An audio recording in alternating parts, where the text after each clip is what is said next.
Welcome to the Silver Screen Guide podcast, where we discuss films from every genre. So sit back, relax, and enjoy the podcast. Trick or treat! That is my impersonation of Chowder from the movie Monster House.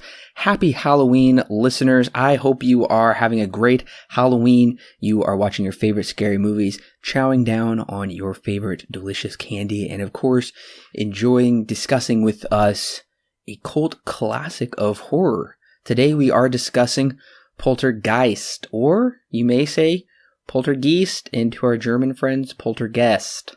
This is your co-host, Corbin. I'm Allen from Chicago, and what an interesting movie for us. I guess not really to be talking about, but what is like an interesting movie in general, because this is one of those movies where I just keep hearing so much about it, yet I have not personally seen it until rather recently. Actually, I think I watched this movie last year, about a year ago-ish. Yeah, it would have been about a year ago, and to make the kind of funny is that I mentioned this to you, and then you said, okay, well, let's just review it next year for the Halloween special. And that's how this call came about. Yeah, that's right. I had kind of forgotten how this one came on the schedule, aside from it being a classic piece of cult horror, and that's what we've been doing the past 2 years. You can go and listen to our other Halloween specials. The first one we did in 2016 with, of course, Halloween, and then we followed that up last year with Psycho, and this year we are doing Poltergeist, and I have seen it. This is my, I want to say possibly third time seeing this movie. I don't even remember the first time I saw this movie, except I remember I liked it. I think I did. I just knew that was one. I heard it was very scary. It's one people talked about often, and I finally saw it, and I thought, oh yeah, this is good. And then I want to say last year, maybe? Gosh, I don't remember, but it was on the HBO app, and my girlfriend and I were watching it, but we were both very tired. So I remember falling asleep and then I was like super into it, but then I woke back up and I was like, oh my gosh, what have I missed? So then I just shut it off and I didn't get to return to it. But I knew we were going to return to it next year for our Halloween special. So right, we did. Alan, you recently picked up the Blu-ray, right? Yeah, it was. Well, I think I know why I picked it up, because I was looking and it was on sale for like $6, I think. It was really cheap. Oh, wow. And I said, well, I got to review it anyways, so I might as well just pick it up, because I remember really enjoying what I was seeing last time I watched it. So I picked it up, and yeah, so here we are reviewing it. But yeah, I bought it recently. I'm sure it's maybe $10 now for the Blu-ray. It's pretty cheap for the movie, at least. Yes, I did not get to watch it in HD this time. I just watched the DVD, which of course would be cleaned up still from the 1982 theatrical presentation. But did the Blu-ray look pretty good? Yeah, it looked really good. I mean, especially for an 82 movie. It looked pretty good. Okay. Yeah, I did watch. So it was kind of funny because I knew we were going to be reviewing Poltergeist, so I saw Poltergeist 2 on Prime. I went ahead and watched it, and I also rented the Poltergeist 2015 remake, and then yes. Oh, I know. I saw that one in the theater. Yeah. Oh wow. I missed it. But and then also Poltergeist 3 so happened to come on Prime, so I watched it as well. So I've seen every Poltergeist sequel and remake to this point, and I will save my thoughts for kind of my ordering of the movies. Okay. Once we're done. But I'll tell you this much, Poltergeist remake is garbage. Just skip that garbage movie. I shut it off. It's a piece of trash. But yeah, the other two movies, I'll wait to kind of give my ranking of them. But Poltergeist 2 is actually a very good sequel, at least in my opinion. I thought it was actually a very solid follow-up. Very well directed, great visuals. It's got some pretty cheesy visual effects, but at least they go for it and kind of go the extra mile, and I think it worked fairly well. Okay. Poltergeist 3 is not as good. It's kind of confusing because, okay, you think this movie kind of brings us a resolution. Well, Poltergeist 2 furthers the lore, and which I think they did a good job with. And then it does give you a conclusion, but then Poltergeist 3 is like, wait, what? And then it gives you another conclusion. So it's almost like you could pick 2 or 3, like pick your own ending in that fashion. Right. So it's kind of odd. Poltergeist 3 is kind of a redundant film with what it does.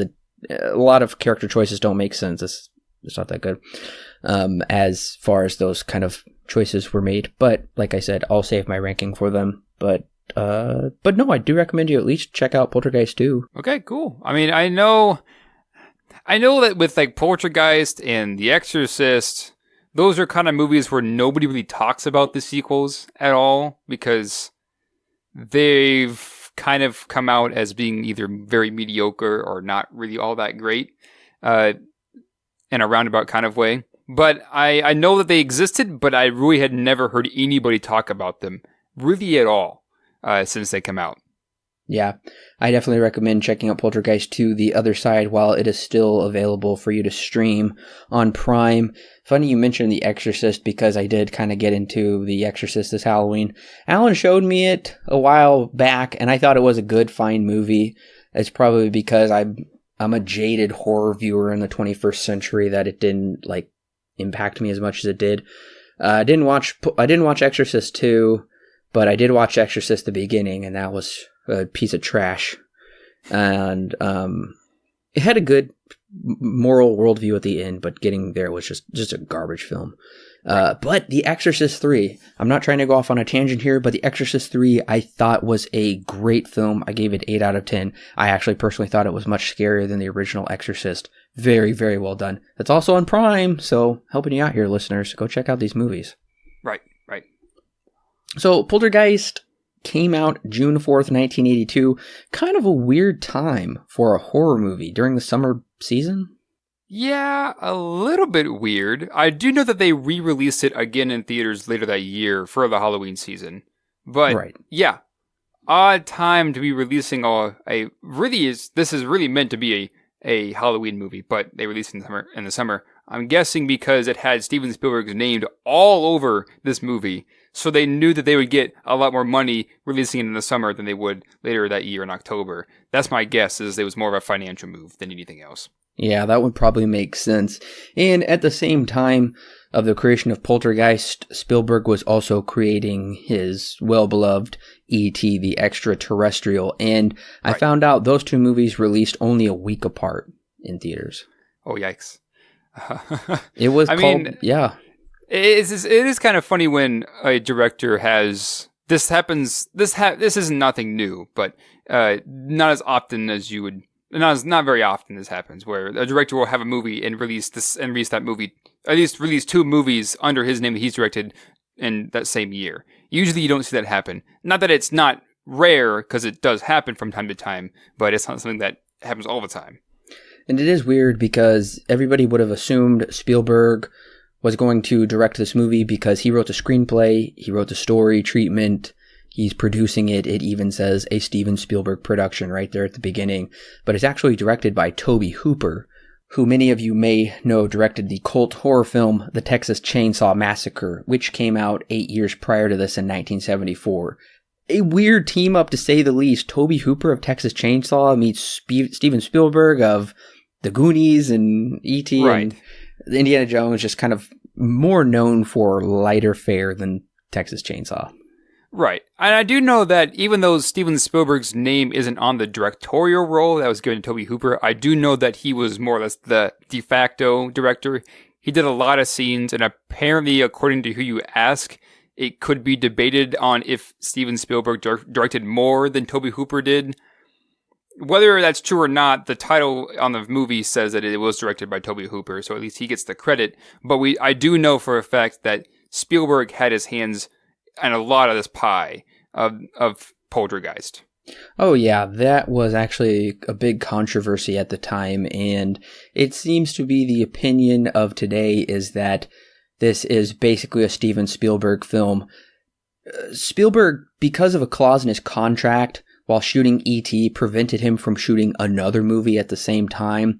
So he brought Tobe Hooper on. He said, hey, you're a horror director. Spielberg first actually wanted to make this movie as kind of a dark horror sequel to Close Encounters of the Third Kind, which was going to be called Night Skies. And Hooper wasn't really keen on a sci-fi movie, so he suggested let's do a ghost story. So this really doesn't have any connection at all with Close Encounters. So they teamed up, and Spielberg he basically did most of the work, and Hooper kind of just said, roll the camera, and he stuck his finger up to the eye lens, and that's pretty much the story that you'll get. And even like the Directors Guild at the time launched an investigation to see if there was any kind of malpractice going on here, because that would have been a no-no for Spielberg to violate his contract and direct this movie. And the lady who plays Tangina, Zelda Rubinstein, she thinks that Tobe Hooper might have been high while doing this, and Spielberg was basically just came in, and he was just always there. She admits Spielberg, she shot for 6 days, and Spielberg was there behind the camera every day. And so that's kind of an interesting controversy surrounding this movie. The other controversy surrounding this movie was not long after its re-release, actually, kind of around the same time, was the young actress who played Dana. Her name is Dominique Dune. She was actually murdered by her boyfriend. She was just actually a few weeks, I should say, before her 24th birthday. So that was really sad. She was 23 when she shot this movie, and her boyfriend, John Sweeney, was apparently a total psychopath, super abusive. She was really scared. She locked him out of their house and was trying to get away from him. And he came back and played on her sympathies and said, come out here and talk to me. And they're just standing in the driveway. And then he strangles her nearly to death. And she had to go to the hospital, and she died a few days later from asphyxiation. And I think he only went to jail for like 3 years or something for this. Yikes. It's a weird thing. So this movie has a very interesting production history as well. And also, this movie was originally rated R. Yeah, I heard about that. And I know that both Hooper and... this is, of course, before... This would be 2 years before the PG-13 rating came out. So it was either PG or R. If anywhere between that, it didn't exist yet. So I do know that both Spielberg and Hooper made an appeal and they said, this is not worthy of an R rating. And the ABA said, yeah, fine. And they dropped it down to a PG. It is really... I mean, I do think it should have been PG-13, but there's no PG-13 at the time. Right. Yeah, it definitely shouldn't be PG, but at the same time, it really doesn't warrant an R, although I guess I would say it leans more towards the R territory, and that's why eventually they're like, Spielberg, you keep making these crazy movies that are like in between, and Spielberg basically said, we've talked about this before, let's just make a PG-13, and that's why. Right. And that came, I know we talked about this, that and Ferris Bueller's Day Off, I guess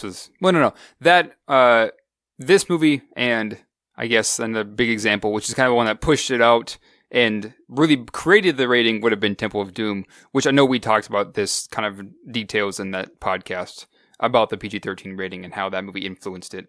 But yeah, this and a lot of other movies, and then once again, Temple of Doom really just pushed it over the edge.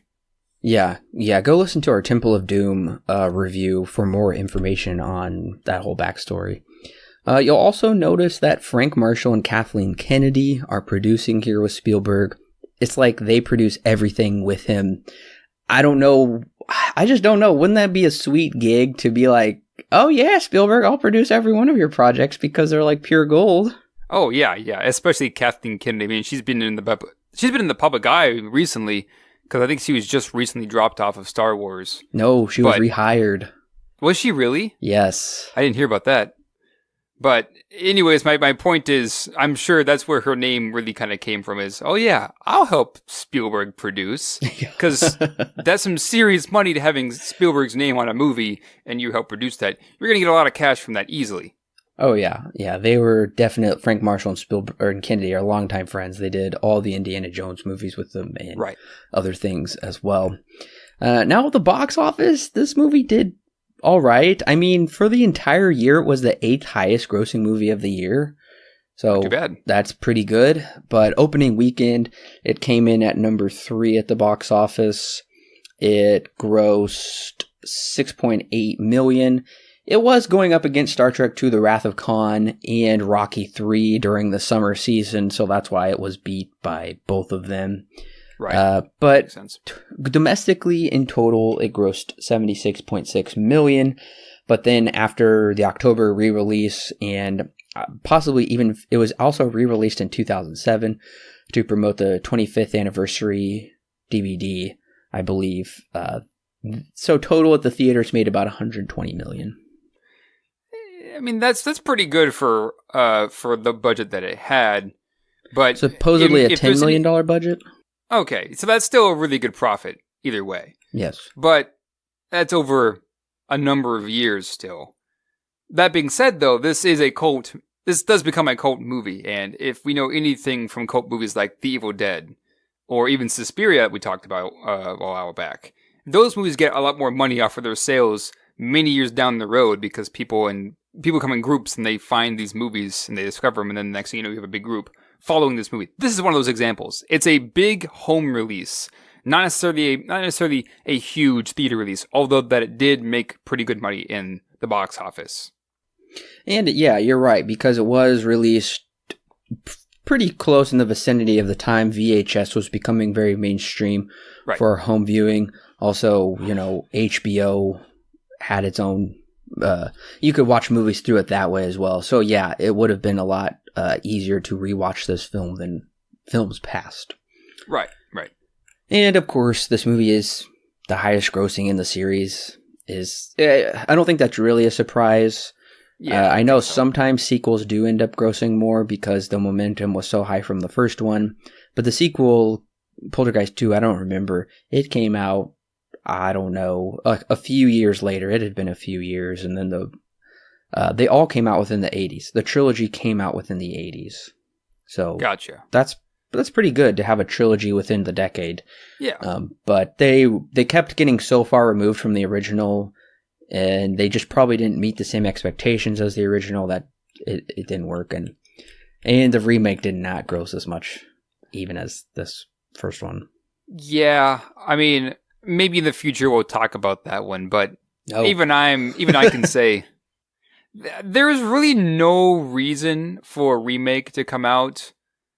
I mean, I guess you could, but the way that they went about it with this remake, I know it didn't really hold up very well with audiences. No, it's but yeah, it's at least with this first one, this is kind of one of those standalone movies. You don't necessarily need to make more off of this movie, and from what we've seen, the money also kind of shows that the first one's fine just how it is. But yeah, and that year at the Academy Awards, it was nominated for 3 Oscars.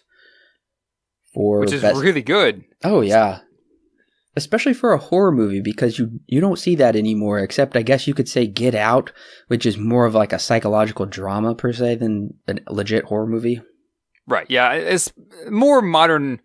Our modern age of horror doesn't get as much recognition as it used to in the past. Or really even ever.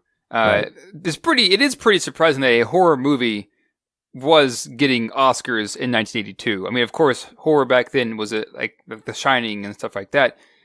Was a lot more popular and more of an art form than it is, I guess, now. Which maybe even now they're getting back into that. But that all being said, it is pretty surprising that this movie got such recognition at the Oscars than probably what anybody would have expected. Yeah, and I'm sure it helped matters that Spielberg was attached to it. Oh, yeah. It got nominated for Best Visual Effects, Best Sound Effects Editing, and Best Original Score by Jerry Goldsmith. And Jerry Goldsmith is a big music score producer. Okay, I know that Jerry Goldsmith was actually in our original Rainbow review, like our very first reviews that we ever did. He's coming back once again. I mean, and I know that we had praised his music for the most part in those movies, from what I can recall. Oh yeah, he's done a lot of great scores, a lot of really well-known scores. Yeah. So when did you think at the Oscars? I don't remember if we ever went over that. No, it did not win anything. Okay. But today on IMDb, it does hold a 7.4, a very good score for a 82 horror movie. Yeah. Oh yeah, very respectable score. And I believe on Rotten Tomatoes it is like 86% fresh. So very impressive. Yeah, so I mean, there's no secret that this movie is held in pretty high regard, just in general. Well, listeners, we're going to talk about why it's held in high regard and whether we feel that it should be or shouldn't be. So we are going to be getting into spoilers for Poltergeist. If you haven't seen the movie, go ahead and click pause. Go ahead, buy it, rent it, stream it, whatever you want to do. Come back and click play, and we will be ready to give you all the spoiler details for Poltergeist. The Freelings are your typical suburban family. Steve, played by Craig T. Nelson, and Diane, played by Jo Beth Williams, have 3 kids.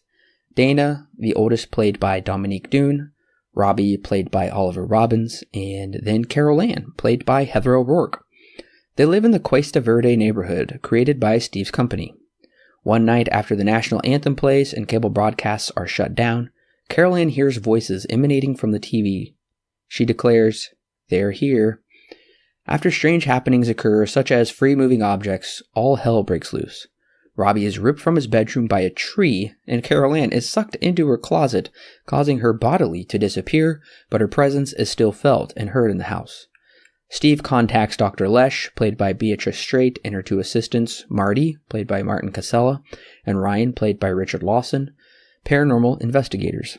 They set up shop in the Freelings' home to chronicle and hopefully solve the events. When this particular haunting goes out of their wheelhouse, they contact the medium Tangina, played by Zelda Rubinstein, who has cleansed numerous homes. Tangina explains their house is being dominated by a frightful force known as the Beast. No, not the Beast from Split. Which desires Carol Ann's life force to lead them into the light. Earlier, Stephen learned that his company developed homes on an old burial ground, except they never moved the bodies, whom Stephen identifies as the source of the supernatural aggression. In a frightful sequence of events, Tangina sends Diane into the space in between here and there, where she successfully rescues Carol Ann and the Beast is cast out. After gaining back their daughter and believing the house is cleansed, the Freelings are moving out. But before they do, the Beast returns more terrible than before, this time nearly taking the whole family with him. Stephen rescues the family in time for them to flee their imploding home and collapsing neighborhood. They check into a motel, where Steve promptly removes the television, lest their plight returns, as credits roll. I think one of the things that probably makes this movie as memorable and as scary as a lot of people say that it is, before Poltergeist, has there ever been a movie, or has there ever been a horror movie that takes place primarily in the average middle-class suburban home? To my knowledge, I don't think so. Well, not one that consistently stays there. Yes, we've had horror movies that have taken place in neighborhoods, such as Halloween, right, but we really don't spend that much time in the neighborhood.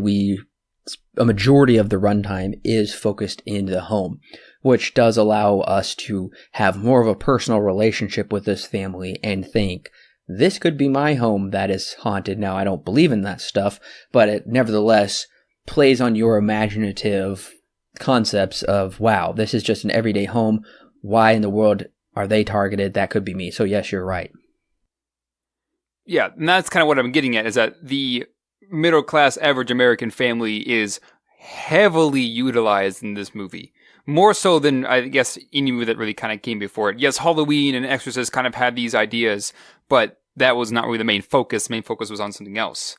This movie, that is its main focus. The poltergeist in this movie, although it is there, it is not. It is a big focus. It's not the main one. The main one is that it's this middle class family, this average family that they have to get through this thing, this poltergeist, to overcome and get out, more or less.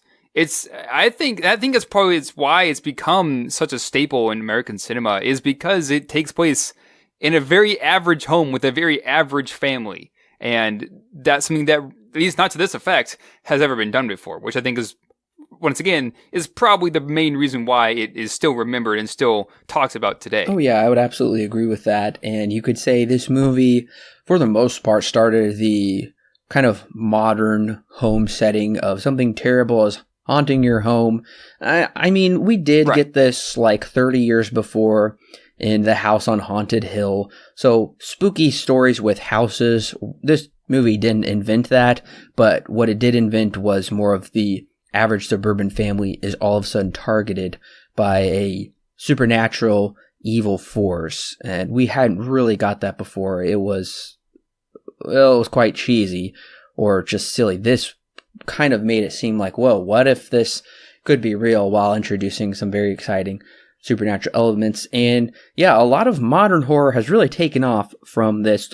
Insidious, Sinister, I'm trying to think of a few others where they just revolve around this house that is haunted, but clearly, or not necessarily the house in and of itself, but the family. There's something in the family that wants to be attacked. I kind of feel like Insidious is close to a ripoff of this movie, actually. Yeah, looking back on it, there's a big emphasis on Poltergeist and Insidious. I'm sure that was the main focus for Insidious when they were making it, is to try and more or less make a more modern Poltergeist. Whether or not that succeeded, I guess, is not really... It's kind of up to what you'd think, because they are in two different times. But I think you're definitely right. They, at the very least, it homaged it to... or it based a lot of its ideas off of Poltergeist. Well, and they do the right thing with this movie by establishing the suburban atmosphere. They give us like a little bit of creepiness. Just that TV in and of itself has become iconic with the static and... Oh, yeah. Most TVs don't give you this crazy strobe effect with the static, but it still plays to the atmosphere of what they're trying to create. And I think we do have a very nice opening with everybody's asleep and the little girl gets out of bed, comes down the stairs, and she's kind of whispering, talking to the TV. That's a good hook. But then they transition back to the suburban life with a really wonderful score. It's like very and melodic, but there's like something under the surface to all of this. And even I think the score that Jerry Goldsmith creates, it increasingly becomes just kind of gets under your skin in that way.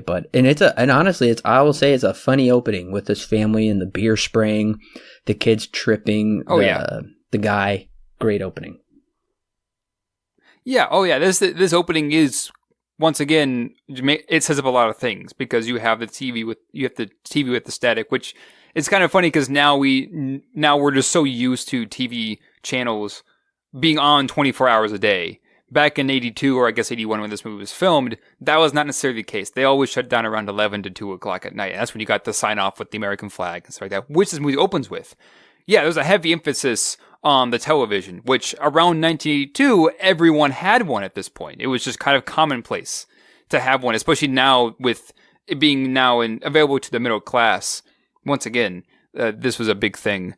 They're really playing up this middle class era, or this middle class group of people, I guess you could say, in the socioeconomic standings. Yeah, very interesting opening that it begins with the poltergeist more or less already there for the most part. You get Carol Ann walking down the stairs. Well, I guess she's sleepwalking, I think, was what we're led to assume a bit later when they talk about it. But yeah, you get this. It is kind of funny because I know that there are some people out there that believe that the static that we see in the television is actually some kind of conspiracy or whatever. What? Which, yeah, it exists from what I understand. That's not really the case. They do kind of mention that later in the movie. Ooh. But regardless, this is a pretty spooky opening because you're not really expecting it. Before this, not much of the middle class parts of this movie had been set up yet. That happens in the next scene. And then the next scene happens, and it's a complete contrast to what we saw earlier, just the scene before it. Very, very interesting way of setting up this movie. Usually you would have it the other way around, where you have the middle class set up first, and then the spookiness happens. No, this one goes backwards. It plays the spookiness first to set you up for the middle class family. I found it to be very interesting. Yeah, it still takes its time because we've got a really good scene with the storm going on. The parents are kind of doing are they smoking pot? Yep, they're rolling and smoking pot. Oh my gosh, I'm fairly certain that was illegal at the time. Oh yeah, it's been illegal.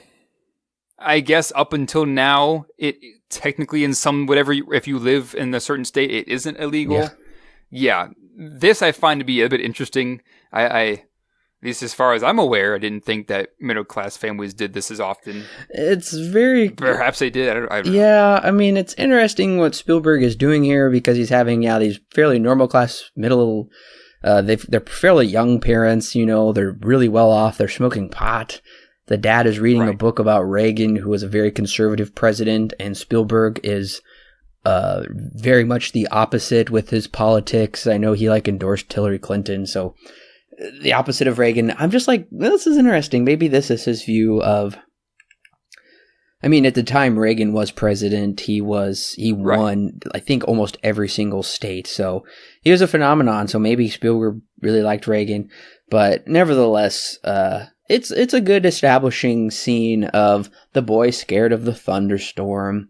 And you'll notice he has lots of Star Wars paraphernalia. Yes, he does. Yes. Spielberg's good friend Lucas, so had to throw that in there. I'm a little surprised the two kids share a room in this big house. Yeah, we see this quite often in a lot of older movies, which I at least from as far as I've picked up, the two youngest kids share the room. I don't think that's much of a thing as now as it used to be. If it ever was, I have no idea. Something else that I was a little confused about, but maybe I might see what they're trying to do with it. We don't really hear these characters' names spoken very often. You have to really pay attention in order to get their names. And I think what they're trying to do is trying to assimilate your identity with theirs. And so you feel like this could be your family. So you're thinking, oh man, that could be my dad, or that could be my sister, or something of the kind. That could be what they're trying to do by not consistently bringing up their names. Because I noticed, I'm like, what are these people's names? Because clearly we hear Carol Ann's name a bunch. And I've watched the other movies and they say her name about 1,000 times in each of them. But that's kind of my take on why we don't get their names a lot, is because they want us to kind of put ourselves in their shoes. That's actually interesting that you bring that up, because I found myself trying really hard to figure out what everybody's name is. So I eventually got everybody's name by the end of it, which is not usually what I do, because I'm not great with names at all. The only one I don't know, well, I guess I do know them all, now that I think about it. But that being said, you bring up an interesting point that I actually didn't really think about. Yeah, nobody's name is really said terribly often. I mean, I was able to pick them up and able to write them down as they came up, and so I was able to keep track of them. But you are right. They are kind of, not that they are weak characters or anything, but they aren't saying their names as much as maybe you would typically see, especially in an older movie like this, where they can set up the characters as more of a way for the audience to get into them and apply their own life to those characters as well.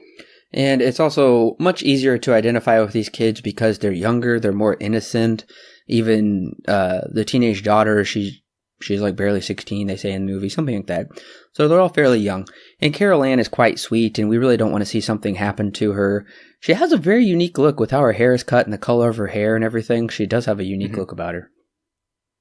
Yeah, she does. And I actually, talking about age, you mentioned this earlier, and I forgot to mention it. But at one point in the movie, they talk about how the mom's 32, and that that their daughter Dana is 16. And I said, wait a minute, if Dana is 16 and the mom's 32, that means that the mom must have been 16 when she had Dana. I put those pieces together. That happened about the midway through the movie when he was talking to. Actually, it'd be the first time we talked to the paranormal investigator girl later on. I mean, I figured that out, and I was like, interesting. Oh wow, yeah, I never thought about that. I didn't take the time to do the math and think about that at all. But yeah, you're right. Maybe that explains why these young parents kind of are a little more free and loose and experimental with wanting to do drugs. Still is. Yeah, I can see that. That's very possible. That's interesting. Maybe that's why the mom seems to make certain choices sometimes that I'm like, what? Why is she doing that? At least one in particular is when the construction workers in their backyard are like essentially sexually harassing her daughter right in front of her. And the daughter does like this weird Macarena up yours, then flips him off, and they all laugh, love it. The daughter loves it, the mom loves it, and is laughing. And I'm like, what? I've never seen this happen before. A mom is okay right. Yeah, this scene is pretty funny. It is also interesting too because when they talk about going to the hotel, or I guess they say motel. When they're going to the motel, the daughter's going off to hang out with one of her friends, and her mom tells her it's the hotel off of I think it's 171 or something like that. And she goes, "Oh yeah." The daughter says, "Oh yeah, I remember that place." The mom goes, "What?" And she goes, "Nothing." And the daughter walks off. Yeah, and it's just kind of insinuating that the daughter is also still kind of promiscuous in her own private life. But we know just about as much as her, as maybe even her parents do. Sure. It's interesting. The characters in this, they're rather passive when it comes to developing them. But if like you really dig under the surface, there's still a lot there, even though it may seem as if they are maybe a bit more general to a lot of people. Yeah, and those are like great writing choices to develop characters in those little ways instead of these long expository scenes, how they react to just little scenarios, which is, I mean, that's great writing because that's true to real life, how somebody would respond to that. And they would say, hey, wait, what's going on here? And that might give us some insight about her character. So, but I will say you gotta listen for those because you won't you'll miss it because I'm sure I heard it, but I forgot about it until you just brought it up. It's not one that stuck out to me because there's so many crazy things that happen in this movie. You get so focused on them. Yeah. It is interesting too because this movie has a very bringing up what you said just now with about how there's all crazy things that happen in this movie. Carol Ann gets sucked up by her closet pretty quick into the movie, and there's a lot of interesting pacing choices in this movie as well because once again Carol Ann gets sucked up pretty early on. But then also there's like a fake climax per se where you think the movie's over when at one point and then it actually isn't. There's something else that family has to go through, push them one step farther before they just eventually just walk out and leave the rest of their stuff at the house. There's a very interesting pace to this movie, I think. Yes, there is an interesting pace. Oh, I've got a lot to say about the pace, actually. But before I say that, I did want to mention that the way that we get into the ghost coming into the house, the classic line, "They're here." I love it. It still gives me chills. Yep. This is a very famous line. It's kind of like I see dead people. Yes. It's just really spooky. And they did a really good job at executing this line. This is the reason why it's said by a little girl, and she's just so confident in what she's saying that it's almost as if she's maybe actually right, which we come to find out she kind of is. Very interesting. The way that they pull this off is very interesting to me because it is just rather spooky and still is considered to be one of those most memorable lines of all time in cinema. Yeah, and even after that, we're still not quite into the nefarious plot of these ghosts just yet. Some of the visual effects have been the ones that aren't practical, I would say, especially here in the beginning, are kind of dated with like this wispy, scary hand. It's animated, clearly, jumping out of the TV at Carol Ann. I mean, I still like it in a way because it's kind of germane to the time, and it is cool to kind of have that vibe and feeling again. But like the chair stacking up, sliding across the room, I thought that was fairly well achieved. And although it is creepy, it still seems fairly benign. It seems harmless. But it's slowly, well, no, I won't even say slowly per se, because right after this, it kind of goes crazy all at once with Carolyn getting sucked into the closet and then Robbie being pulled out by the tree. We have some really great lines here, like when the mom says to the husband, "Reach back into our past when you used to have an open mind. Remember that?" Oh, yeah. Yeah. Just great writing, and this also kind of makes me feel like Spielberg shot some of this. Just even the way it's shot, how Suburban Life is shot. I'm like, that looks so much like Spielberg. Right. And going back to the conversation about special effects, yeah, for the most part, they're fine, at least from my own opinion. The ghost hand from the TV, although you can totally tell that it was animated, I think it still looks pretty good, especially for a movie that came from the 80s.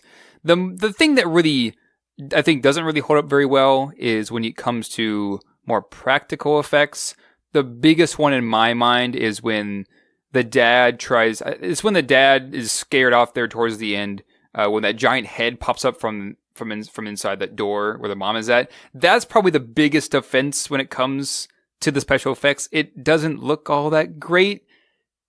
It is pretty dated. I think that, once again, I think that it is the worst of it all. There are a couple moments when things don't really look all that great. They haven't really stood the test of time very well. I did look it up though. Special effects Oscars was going up against E.T. and Blade Runner, and I have to say, although the special effects do look really good here, I think that both Blade Runner and E.T. do beat it out. Maybe not by a big margin, but they do beat it out, I would say. I only saw E.T. a really long time ago. If we ever review that movie, I'll tell you the story how I saw it. It's pretty funny. But I don't remember much. I would say E.T. is probably better from what I remember than this movie. It's kind of funny. It's like Spielberg is like competing against himself at the Oscars. Yeah. As for Blade Runner, it's hard for me to separate my memory from the original, from the 2007 remastered version with visual effects. So I don't know if, in my personal opinion, it's better than Blade Runner, but what'd you say won? E.T. won? Yeah, E.T. won best special effects. That's not a surprise. So yeah, that doesn't surprise me either. In my own personal opinion, I think this might be very unpopular. I think that Blade Runner is probably the best looking movie of the three that are nominated, but that just might be because I freaking love the use of models just in general. Yes. That, and in Star Wars, before we did all of the scenes in CGI, things like that. I just love models when they use it like that. But E.T. did have the alien robot of E.T. actually be a robot throughout the entirety of the movie, which is probably why it won Best Special Effects. Oh, yeah, absolutely. Well, okay, I gotta bring up probably one of my first issues with the movie here so far is, and this may have to do with the pacing. I still have more to say about the pacing just a bit, and I will bring it up when I feel like we get there, which is probably pretty soon. But, so, we have this whole long sequence in the beginning with the boy being scared of the storm, and the dad soothes his fears. But then we get another storm. And I know this is the storm where all hell breaks loose, but I just feel like the boy getting scared with the storm, and then we get the tree. I feel like it's too repetitive. It's too similar to this previous scene, although this one goes crazy. I just feel like two storm scenes this close together in the very beginning. I just feel like it's kind of retreading some time that we've already had.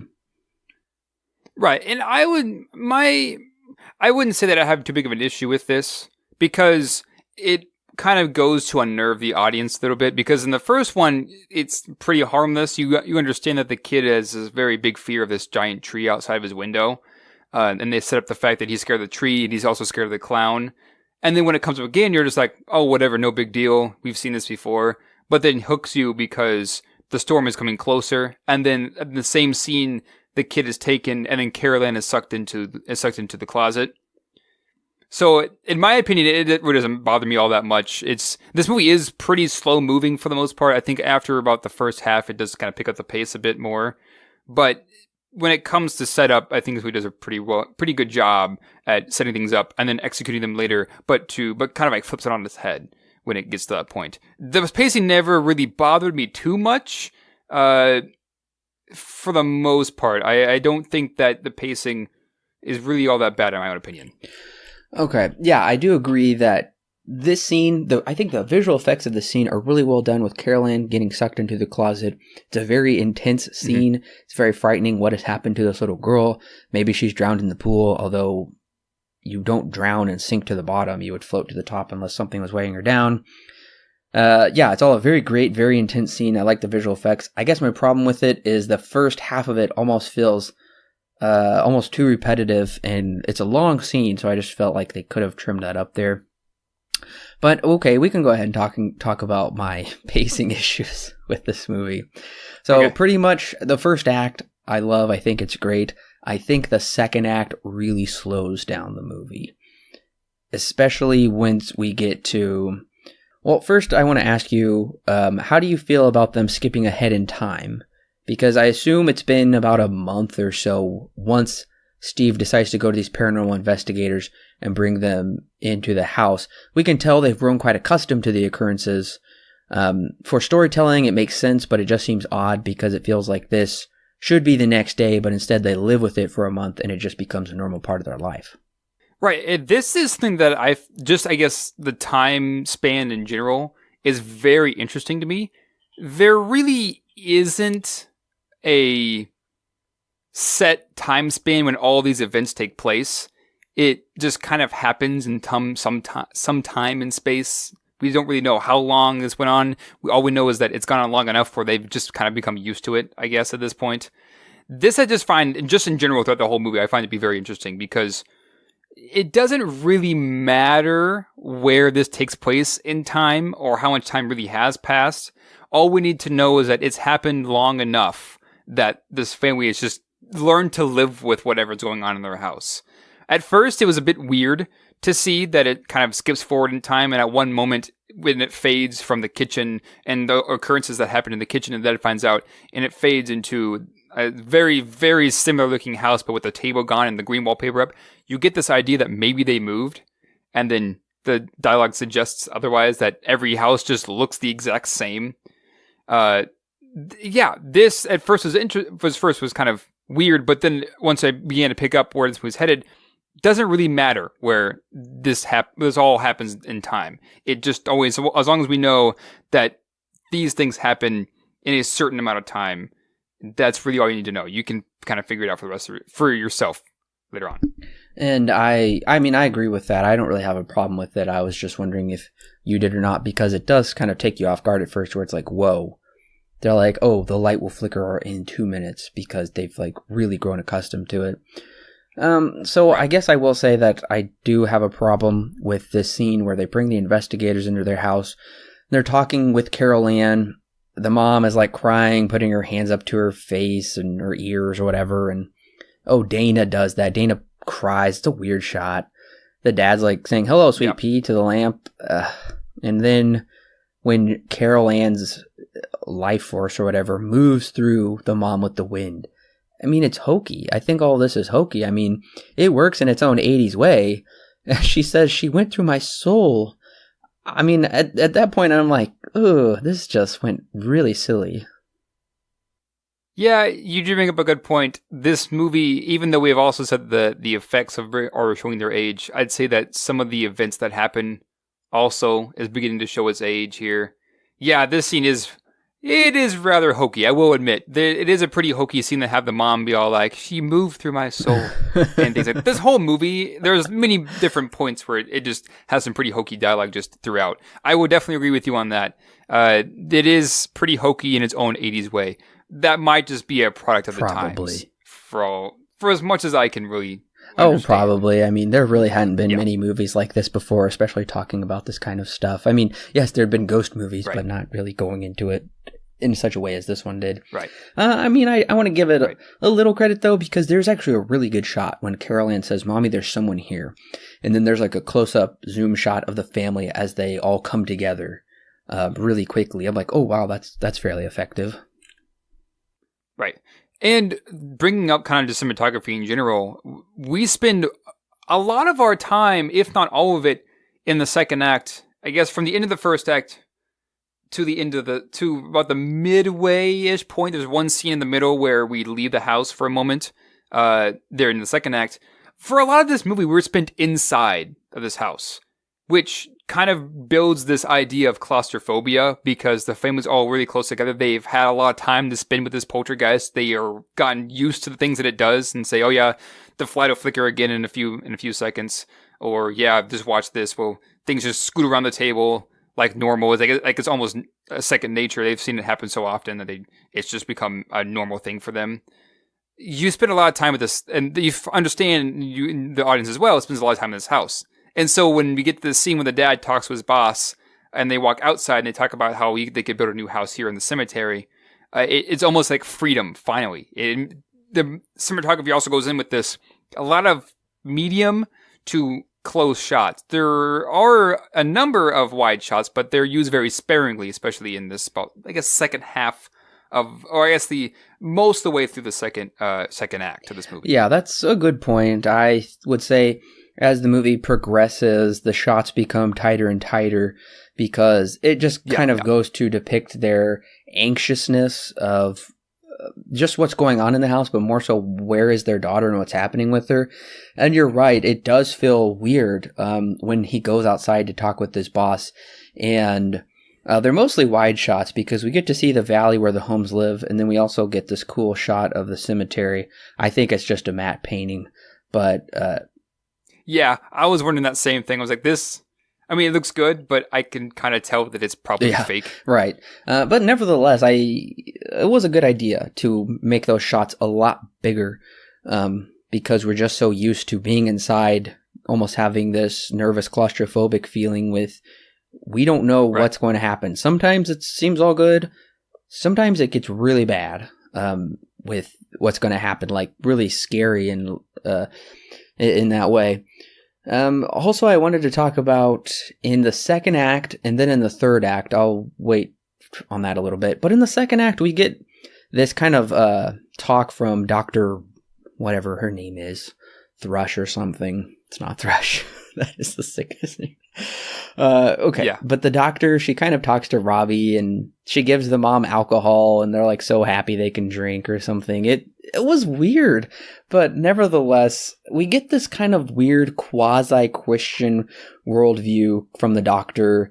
But it's all this odd mix of like monism where everything is one and the light is truth and you will be with it forever and be one with it. But then people have the power to stay on Earth and watch TV or cause trouble, or sometimes they get lost on their way. It's mostly just kind of a bunch of mumbo jumbo, not as bad as the third act, but to me, this all seems just silly.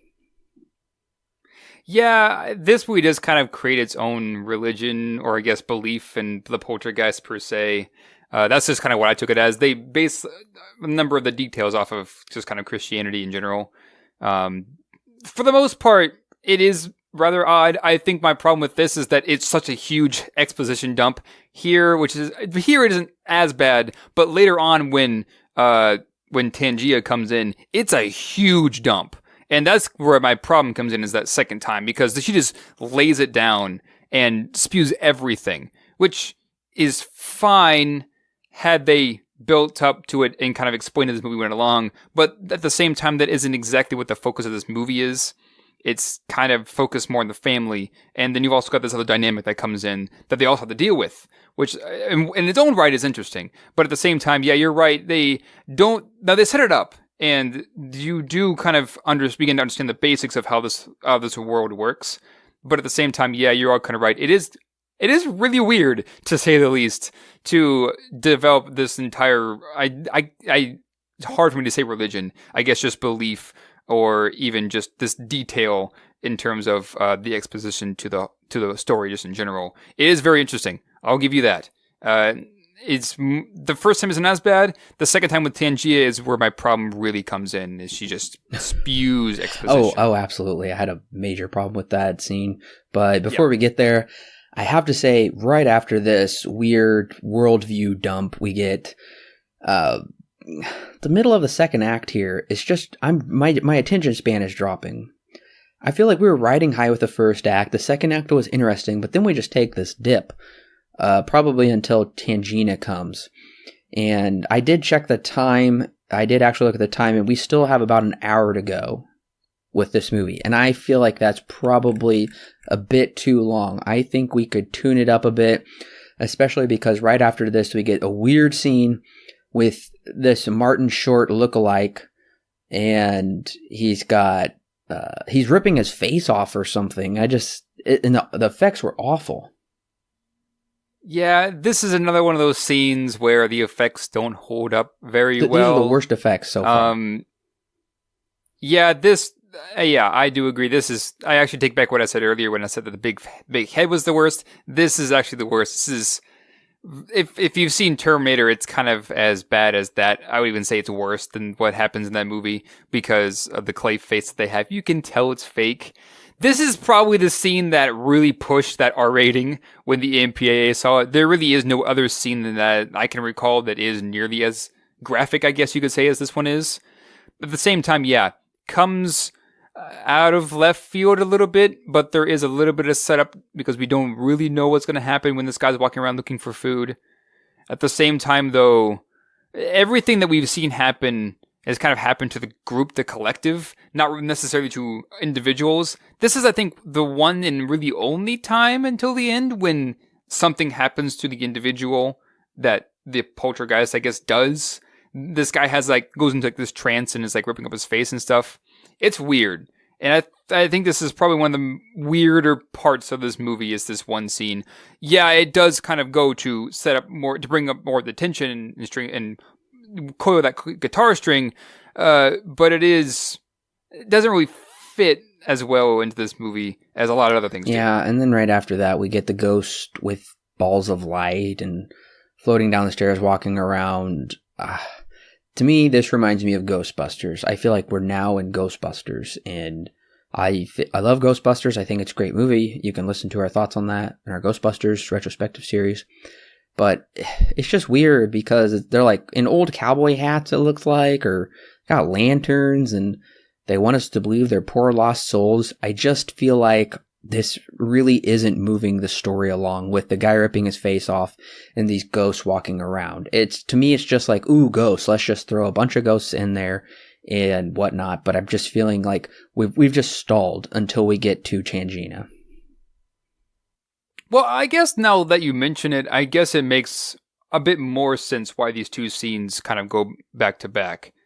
Because later on from this scene, we do talk about how the evil force in this, I guess, purgatory-like place that Carol Ann is stuck in, we find out there are good forces and evil forces that are in here that are just kind of stuck between these two realms, and that once they go towards the light, they can go towards the light and they can enter heaven, but they just don't know that yet, which we find out Carol Ann does later. So, for what I'm understanding, the evil forces is what causes the guy to visualize himself ripping his face apart. And then later you have the majestic, I guess, good forces kind of just coming down from the staircase. It shows this dichotomy between the two sides and how one is totally lost and the other one is meant for just complete destruction of really anything there. That's what I'm getting, is that they've come to show the two sides before they talk about the two sides inside this purgatory place, and Carol Ann stuck in the middle of them.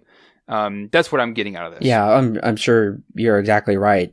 I'm just saying, to me, I just feel like it doesn't do much for the story. I just don't feel like this whole sequence is warranted per se. I just feel like we've just kind of stalled, and it's more about what kind of ghost visual effects can we show? I don't know. I just feel like the atmosphere is gone. I'm really just frustrated during this second act here. Right. I would say, although I understand where you're getting at, I would say that at least this scene is important because it visually shows you how the good and bad work here and what destruction one can cause to the other, which kind of ramps up the intensity when we get later on into the scene that happens later. Because I do explain to this, they kind of just openly explain to this with Tangia what this is all about. But here we do get to visualize this. We do get a quick visualization as to what stakes are being built. We just don't know that until Tangia comes and talks to us about it. Once again, though, although this is set up, it is something that can be very confusing, I would say. I guess probably my issue is I watched Poltergeist 2 before I watched this one.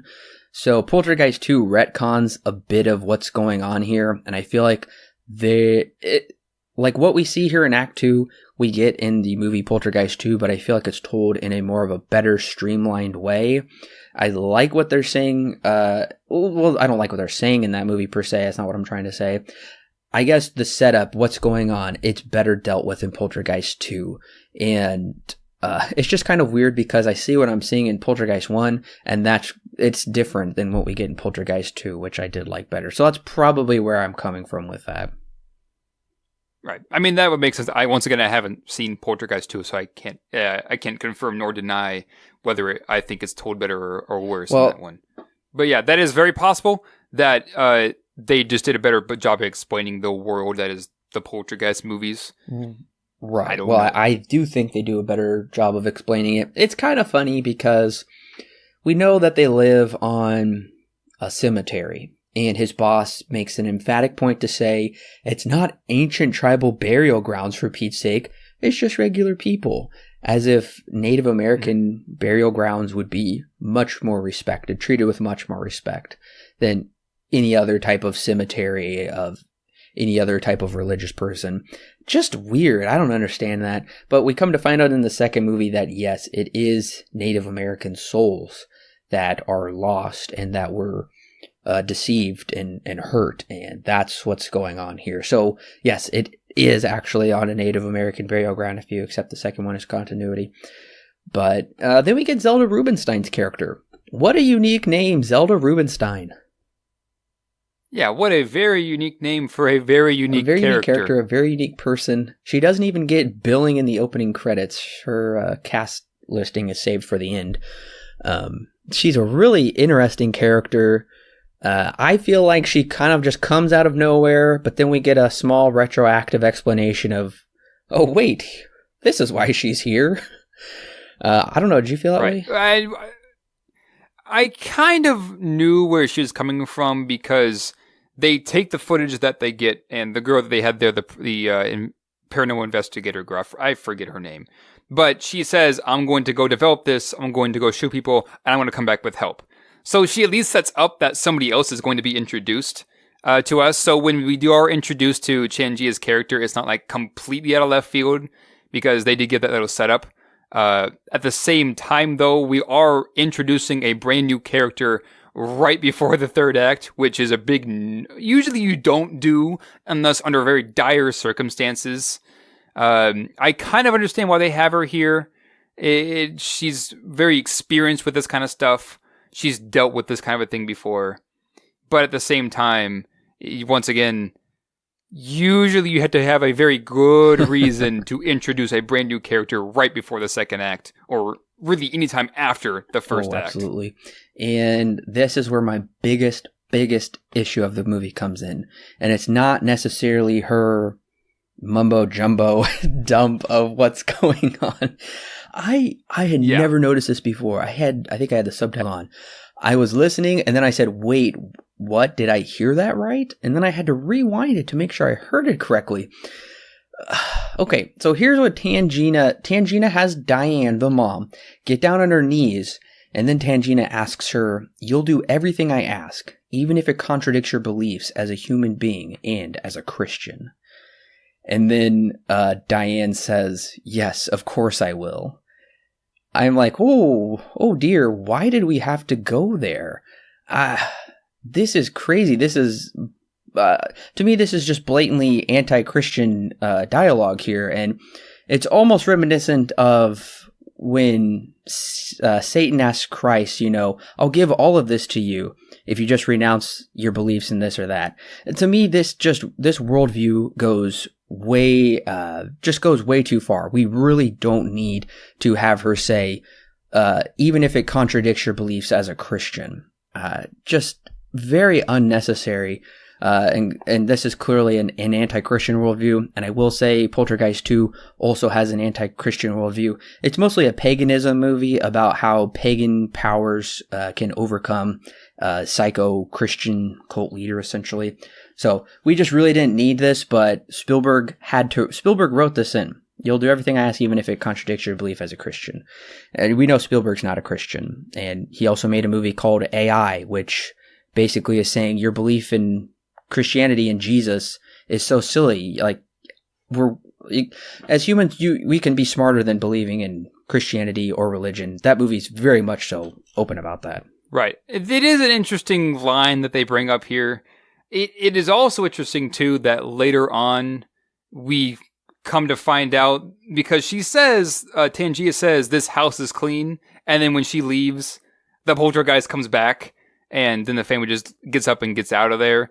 So maybe it's insinuating that in some sense she's right. She got the daughter back at least, but in some sense she's not right because she didn't exactly clean the house like she said that she had done.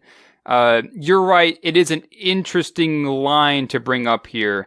There is some Christian isms around this movie in terms of like some things that they do or some things that they recite, but at the same time, it's not outwardly that way, and I don't even think it's meant to be that way either. This is an interesting line, though, that she brings up, that you'll do anything, even if it means denouncing Christianity. But we do find out maybe a bit later, there is one line later when she's trying to grab her children after Tangia leaves, and the kids are about to be sucked into the closet again. And she essentially has a really quick prayer and says, "God help me," as she reaches for her children to give her strength to grab her children. This is a very odd thing to put in this movie, I will give it that.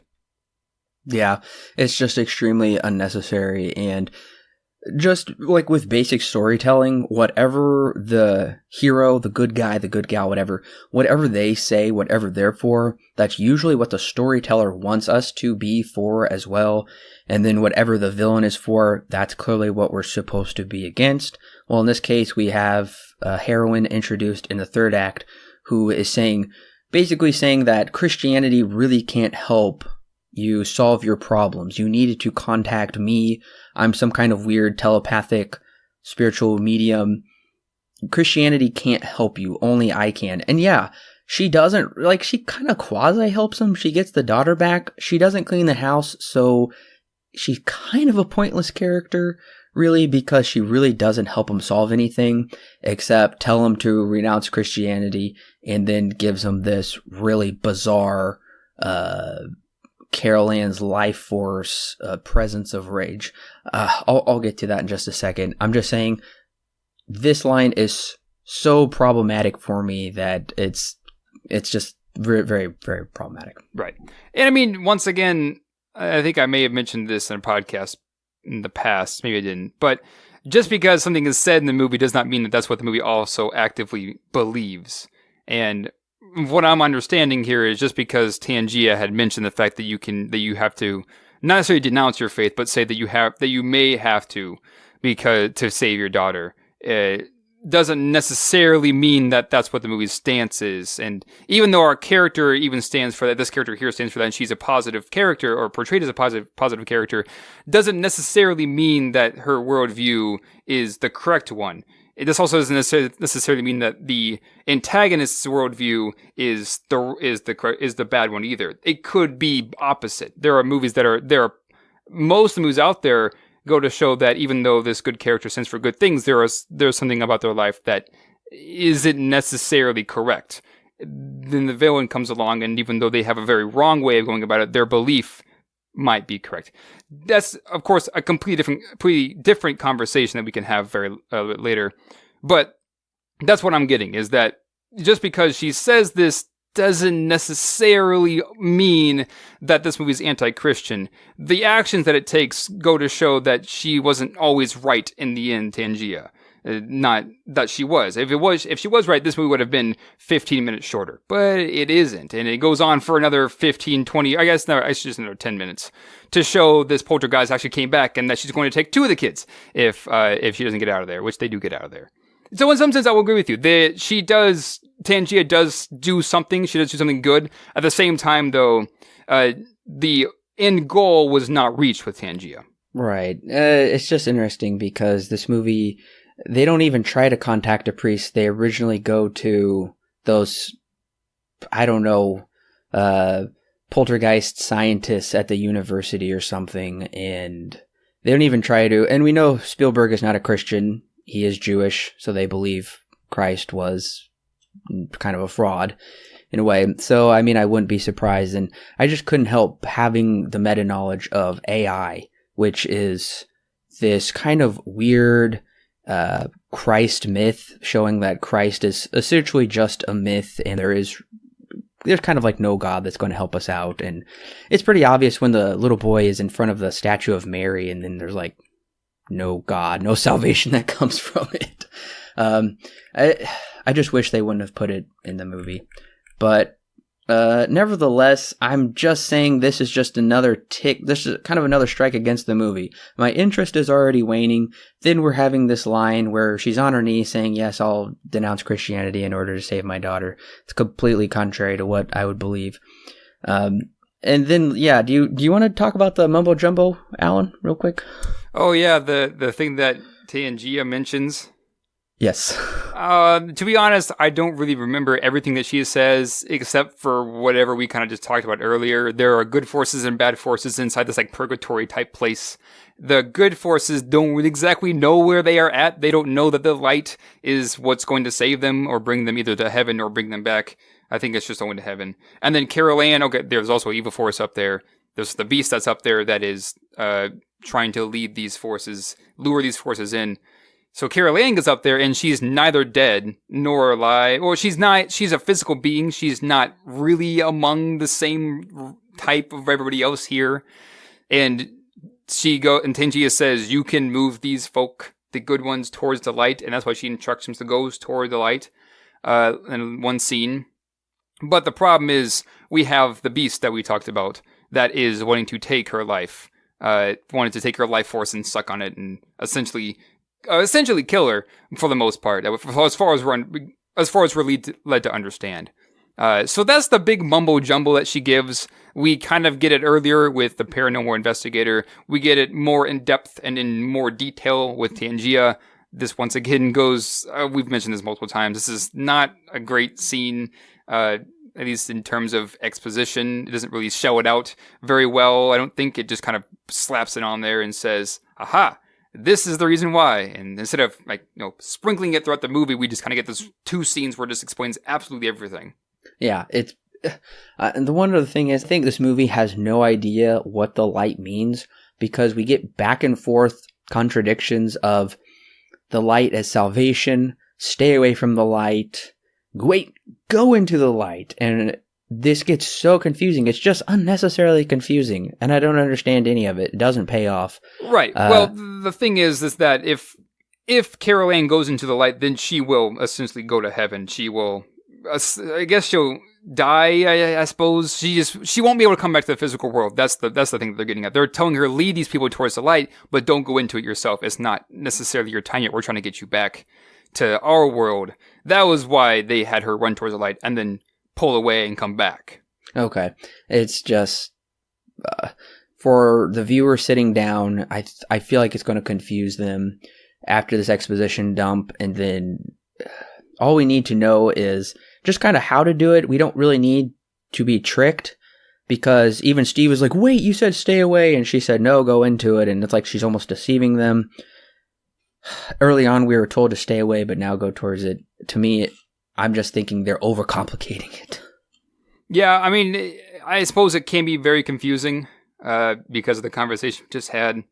Really, that's just kind of the whole thing, is that they're trying to lead these good forces who don't know where they're at to the good place, whatever this good place may be in this universe, and trying to also keep Carol Ann away from the beast, which is the biggest, that's the biggest concern right now, is that she's going to be taken by the beast, and the next thing you know, she's going to have her life force sucked out of her. That's as far as the extent goes with this movie. Once again, the world that they build here is an interesting one. I will say that much. Yeah, okay, I do want to compliment, though, at least probably some of the technical aspects, acting and writing. The score, I think, is really great during this scene, right before Diane is about to go into the in-between, whatever you want to call it. And there's a really great scene of the husband and wife kissing and professing their love for each other in front of the wind, and the strobe light effects are great. It kind of was giving me these Empire Strike Back-esque kind of feelings of when Han and Leia profess their love for each other. This is still very, very different, but kind of the intensity of the moment, the use of strobe and light, very well done. Yeah. And when the beast does come screaming out at Steven, I still liked that scene. Yeah, I mean, I like the scene, but once again, the special effects don't hold up very well. That's neither here nor there at this point. I know we've mentioned it multiple times. But I think the only thing that I don't necessarily like very much in this scene is Tangia, when she's going to go in herself, and then the mom says, no, I want to go in, she's my daughter. And so Tangia says back to her, you've never done this before. And the mom says, neither have you. And she stops and goes, you're right, you go. It's funny how this scene, I guess, no, I think about it, it's not as problematic as I thought. But the scene plays into this this really intense moment as just kind of this comic relief, and fits rather well, which with Tangia's character I wouldn't think would have worked, because she is meant to be kind of funny, but also meant to kind of tie up this plot until one scene happens after this. But this is an interesting line that they have. It is really funny, but in this moment, this really intense moment before the mom jumps in. Oh yeah, I thought it was very funny as well. I noted that also in my notes. That was a nice piece of humor that did work well. It didn't break the tone of the scene at all for me. And I think the scene ends on a very intense moment with the mom holding Carol Ann coming out of the other portal area. Mm-hmm. I thought it was intense and effective. I don't know why they had to get in a bubble bath, but it was kind of funny. Rebirth. I thought that was pretty clear, because they're covered in all this goop that a baby would be if they came out of the womb. That she's holding the child like it was just born. This is a complete visual of a rebirth, more or less. Yeah, that makes sense. I just didn't expect them to go there with that. I just expected her to bring Carol Ann out of this portal, and then, okay, we did it, but I didn't know they were just going to all of a sudden make that symbolic choice of rebirth. But yeah, now that you mention it, that's clear. To me, it just seemed kind of out of nowhere that they made the choice. But yeah, and then the movie kind of becomes a little more lighthearted after this. But just when you thought it was safe to go back into the house, am I right? Right. Little bit of Jaws here. Okay, Ralph, your bike almost killed me. That was a funny scene. Yeah, this is what I found to be most unnerving, is that, okay, the climax, as far as we were concerned, is over. This movie is pretty much finishing up now, but then it just keeps going. And I think the scene where it begins to turn on its head is when the mom is in the bathtub. And then it's like, this isn't over. There's something else still here somehow. The clairvoyant girl maybe didn't do her job. Maybe it's come back. We don't know, but all we know up until this point when the mom's in the bathtub, that this isn't over yet. Which I find to be very... At first I was like, we have more of this movie to go through. But then when the scene kept going, I was like, okay, I understand where they're going with this. And I was getting back into it. Well, I am going to say that I felt like your first initial feeling, I didn't really get back into this, because at this point we kind of had a very slow second act. I felt like we had a great climax here that accomplished the mission, but then we have like another half hour or so, it feels like, and it's probably not a half hour at all. It's not, but it still is like, I don't know, 15, 20 minutes. I was kind of clock watching here at the end, because I'm like, okay, we had a great climax, but now we're preparing for a second bigger one. This should be interesting, and it is. It is still very well done. I guess I just would have preferred it to just all be together, to be one big climax. Maybe cut down a little bit of the first part where the mom is trying to get Carol Ann out of there, but then at the same time, the zombies or skeletons could have been coming out of the pool. We could have put the beast scenes here together. Robbie could have been scared of that thing. I guess from a storytelling standpoint, both kind of make sense, because the family has all gone away and then they have to bring them back together. But to me, it just feels overly long. I would disagree with you on this. I think that this ending is very necessary. For the whole movie, more or less, the only thing that parents have really done is go to others for help. And this is the only time in the movie where, for the most part, the only time in the movie when they have to face this thing by themselves. First, the mom, they have to finish their character arcs here as well. First, the mom saves her children, and then the dad is the one who finishes it up and gets the family out of there. I think the scene is very, I feel like it's very interesting, or not interesting.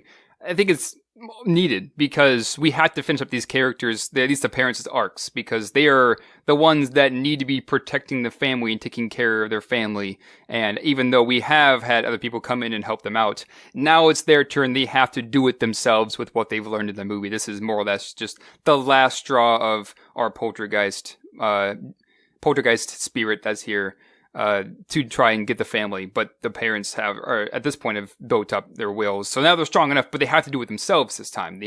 They're tested by this demon once more, and they get out of there, of course. But yeah, that's that. I found this scene to be necessary because we needed to finish up the character arcs of the mom and dad, but at the same time also to show that they need to do things themselves. They can't just rely all the time on other people. Yes, and I don't mean to sound like confusing or contradictory here, because I do think this is a great scene and a great climax, and it is kind of playing with your tension of, is it really safe? It doesn't really feel like that, but it's supposed to be. I guess at this point, I'm just really feeling the length of this movie, and I would have been more okay with this if the second act would have been trimmed up. We didn't need that shot of that guy ripping his face off, and then the ghosts of the spirits walking down the hallways or the staircase, whatever. And then Tangina's mumbo jumbo could have been trimmed down. So if they would have either cut or trimmed down those things, then I would have been much more into this. But because of this really just boring second act that I personally feel, to me, I'm like, okay, now the movie is just too long. So yeah, it is a great climax. I really like the design of the beast. It is unique, bizarre. I've always found how this movie does go for it with some of these designs, which I really appreciate. The clown is pretty frightening, as it's kind of choking out Robbie. The mom kind of being thrown across the wall is very effective. That scene is really, really cool, especially for this sort of movie, because she's like up on the ceiling and like being rolled around the ceiling. It's like almost Inception, but I guess not as elaborate as Inception. But it is very, very cool for 1982. Yeah, and then she goes into the pool, those gross skeletons, very frightening scene. And I gotta say, I love the shot of her coming into the hallway, and then the hallway just expands as she's running down. So cool. Yeah, they pulled a vertigo, and the hallway just expands. I forget the technical term for that shot, but it is called the vertigo shot, because I know in one scene in Vertigo, they do pull off this trick, one of the first times that it was ever used. And listen, that kind of a way. Yeah, and I will say I really like their take on the house just kind of imploding upon itself. This kind of is reminiscent of Edgar Allan Poe's The Fall of the House of Usher, when the House of Usher is just burned to the ground and falls into the Tarn, which is just like a lake in front of it. And then, of course, like so many other horror movies, well, after Usher, but mostly after this one. And I will say Amityville Horror kind of did it just a few years before, where the house kind of falls apart and whatnot. But we've seen this in so many other movies after this, but this is probably my favorite one. Very cool visual effect of the house, just like this black hole just eating it up as they're escaping this neighborhood falling apart. Right. And I mean, it looks really good too. I think that's the biggest thing. It looks really cool for 1982. This is one of the better effects of this movie. Just the house just kind of folding in on itself. I mean, obviously it's fake. It might even be a model for all we know. But yeah, it looks really good. Oh yeah, it does look really great. And at the very end, we get the opening theme that comes back with some really creepy la-las from, sounds like some kids saying that. And then once again, a Steven Spielberg production. So man, Spielberg really wants you to know this is his movie. But neat. Hands are all over this movie. And neat how the credit names are staggered in 3 rows, descending. Mm-hmm. Very cool. Yeah, and I also find it very interesting too is this visual of, like, we've kind of been setting this up for the whole movie, but this is when the house crumples up and is gone. This is when the idea is finally finished. Is this idea that, or I guess this visual of the destruction of American suburbia. It's very interesting because this movie likes to do things that a lot of horror movies haven't done up until that point. Like, they kind of throw off your expectations for the most part. Like, they got used to this demon, or I guess this poltergeist, just living in this house with them before they talk to anybody else. Or even the fact that this is so heavy on the middle-class family in suburbia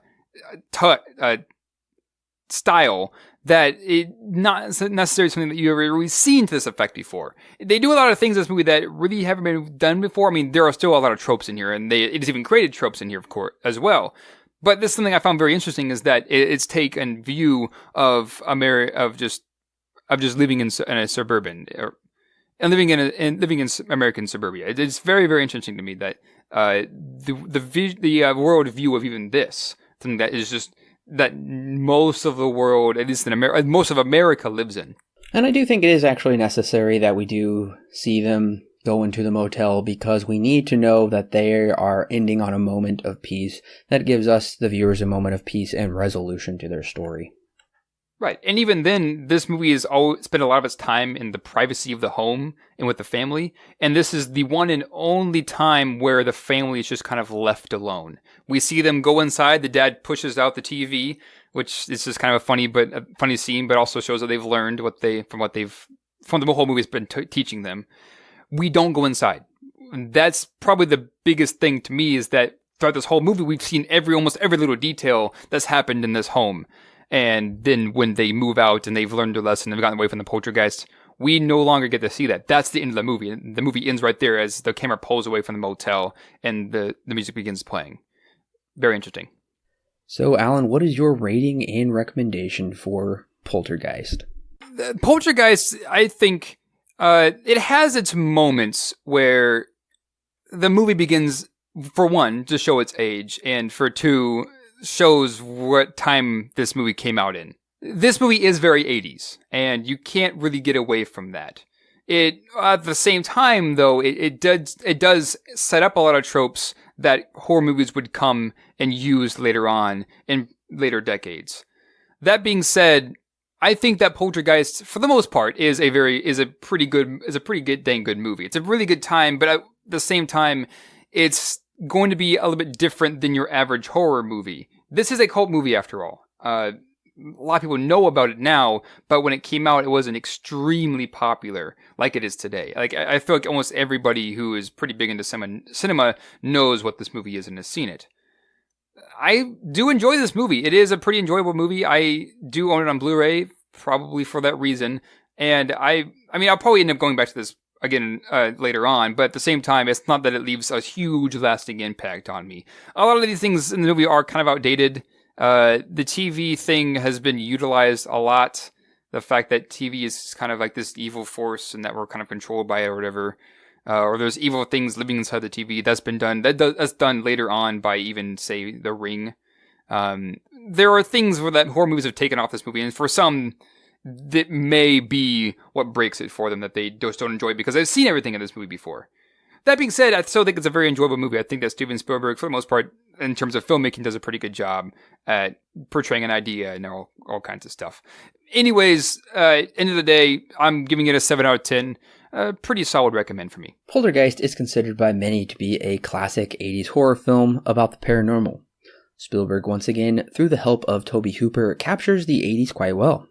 I'm sure the film has been well renowned so long because of its nostalgic feel, along with its serious frights and great visual effects. The family dynamics are, for the most part, well played. All the actors do a fine job, and I believe they're a real family. Zelda Rubinstein is a unique, standout character, and though she is shortly in it and only half helps, she's still a memorable character. The mystery of Carol Ann is intriguing. The first act builds nicely by establishing the family, atmosphere, and keeping a consistent mood of a peaceful suburban life with a bit of comedy tacked on, but as the events worsen and go all out crazy, the film actually drops off for me. Act 1 is an accelerating car, and then Act 2 takes a drop off a cliff into Ghostbusters territory. I was bored in Act 2 and rolling my eyes at the hokiness of it. Not to say Ghostbusters is boring, it just is a totally different tonal movie as far as ghosts go. Not to mention there are some seriously cheesy lines in this movie that do break the tone. Act 3 introduces the satanic Tangia, which just becomes blasphemous, how Christianity is essentially a fake religion that has no power over evil dead spirits, and only this human medium can save them, which she quasi does. This is complete hogwash, and I will say that is blasphemous. The second climax is very exciting with great visual effects. Aside from the big slump in the middle, this movie is a whirlwind that leaves you exhausted and caring for the Freeling family. Alas, I can't promote a movie that says deny your Christian beliefs and believe in this medium. I mean, I almost can't believe Spielberg went there, but it doesn't surprise me because of a few decades later, he would create his demythologizing Christ Smith film, AI. I'm disappointed Poltergeist isn't as good as I remembered, and although it features a positive portrayal and importance of family, it still features a blasphemous worldview. I'm giving Poltergeist 5 stars out of 10 with a mild not recommend. So, listeners, thank you so much for joining us on our... Well, wait a minute, listeners. I told you I would talk to you just slightly about the other Poltergeist movies. I'm going to give you my ranking. Oh, yes, you did. Yes. So, honestly, I'm going to say Poltergeist 2 is better than the original Poltergeist. I wasn't ever bored in it. I had a lot more fun. I thought it was even a little more creative. It has a seriously scary villain. So the Beast is fine. But it develops that more into this idea of this cultish leader named Cain, who is super creepy. So I think they do a lot of great stuff with it. They kind of pretend like the oldest daughter just doesn't exist. It kind of seems like, because unfortunately she died. And I mean, you watch the movie and you really don't think about her much at all. But the second movie is very good, and I feel like it delves into the lore of Poltergeist much better than this movie. This movie has a bunch of mumbo-jumbo lore, but the second one actually does have much better lore. Like I said, it's quite problematic. The only way they can defeat evil is by using a Native American. They use this Native American guy, and he has the power of the Native American gods to destroy the evil or something, and it's got some more really cheesy visual effects of like animated Native American spirits like filling him up with power and whatnot. It's got some cheesy effects, but they go there. It's really cool how they explore the mythos. I just wish that it didn't have to be like, yes, paganism is how we will overcome evil. I don't agree with that whatsoever at all. I actually gave Poltergeist 2 5 stars out of 10, but I will say I had a much better time with it than this one. Poltergeist 3 had some strong potential. It has Tom Skerritt in it, and it also has the girl who plays Donna in Twin Peaks. She also plays Donna in this movie for some reason. It just doesn't make any sense. It's not as good as... It does start off pretty good, but then it just becomes just pretty like meh. Like, ultimately just really pointless. So, yeah, my order is 2, 1, 3... and then the remake, which is... it's just garbage. It's just trash. I've already said that a few times. I mean, honestly, I would be interested to see Poltergeist 2 again, maybe, just to see how it would connect, at least with Poltergeist 1, because, like I said, I watched Poltergeist 2, then I watched Poltergeist 1, so I was a little confused coming into 2 again, just for those connective tissue purposes to see how the story kind of wraps up in that way. But like I said, I can't recommend Poltergeist 2 because of the strong paganist elements within it. But nevertheless, thank you so much, listeners, for joining us on our Poltergeist retrospective. Wait, no, let me rephrase that. Not a retrospective. No, it's not. Thank you so much, listeners, for joining us on our Halloween special episode. I hope you're having a great Halloween with your friends and family. Or if you're just by yourself, I hope you're enjoying some really good candy and a really scary movie. In the comments below, let us know what is your favorite scary movie you like to watch on October 31st, Halloween, and what is your favorite candy to eat on that day as well. I'm going to go ahead and tell you my favorite is the Reese's Cups. I like to eat those on Halloween with a good scary movie. Also like the Butterfinger Buttercups. As you can tell, I like the cup candy. What is your favorite, Alan? Yeah. Oh gosh, I really enjoy Skittles every day of the year. True. Favorite candy? Gotta say those. Do you know those SpongeBob Krabby Patty like gummies? No. Oh, maybe I do. I don't know. Those are the ones. Oh, wow. I have to look it up later. Okay. But those are the ones that I absolutely love to death. Wow. Cool. Oh, Reese's Pieces is also pretty good too. I'll have to check them out. I also like Three Musketeers. Baby Ruth's pretty good. Yeah. Butterfinger is my boys. Yep. I love those. Regular too. Butterfinger is really good also. So we want to hear what your favorite is as well. So thank you so much for taking time on your Halloween to join us on our Poltergeist review. Glad we got to review it because this is a classic and we like going through the kind of well-renowned horror movies on October 31st. And I'm already looking forward to next year's Halloween special. We will be having a Christmas special this year. It's true. Last year was It's a Wonderful Life. And this year, I I don't know if we've made it public yet which one we're doing, so we might keep it under wraps for just a little bit longer. But make sure to go ahead and subscribe through your favorite social media platforms. You can also sign up through email. We made that really easy for you. Just in the description below, go ahead and click on any of those links and it'll take you right to where you need to go. That way you can always stay up to date on our latest publications. You get all the podcasts, all the latest articles, movie news, video reviews on YouTube that are spoiler free, our explanation videos. You get it all right over there. Trailer breakdowns. We do it all. And then if you want even more content and you just want to help support us, then, a free option is just give us 5 stars on iTunes. That really does help us in the rankings. That does help more people get noticed by us. And we love talking about movies. We love talking about them with you. But if you do want to help us, because this does cost us out of pocket, no company is paying us, no advertisers are paying us to create this ourselves, go ahead and head on over to Patreon. That link is right there in the description below. It's really obvious. It'll just say support us. And you will get exclusive bonus content. Just for the price of a Starbucks cup of coffee, you can get podcasts, movie news. We even offer commentaries on movies that you can listen to us talk about a movie while you watch it. We can also do a Q&A where you can ask us questions, any kind of questions related to movie news. Or even video games, also TV as well. So make sure to go head over there and check that out. We've got a lot of great options.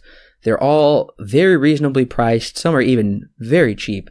But nevertheless, that money really does help us out, keep the podcast running.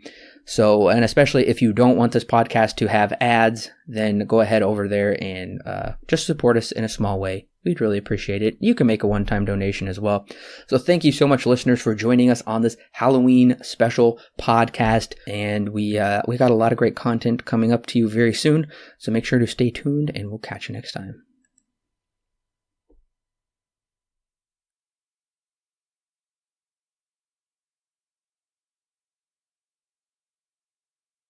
Yeah. And I know that we talked about him. He was in our original Rocky review, if I'm not mistaken. Jerry Goldsmith. You mean Rambo? Did I say Rocky? I meant Rambo. Okay, yeah, Rambo. I was like, when did we review Rocky? Yeah, I know that. Let me say. I'm trying to say that over again.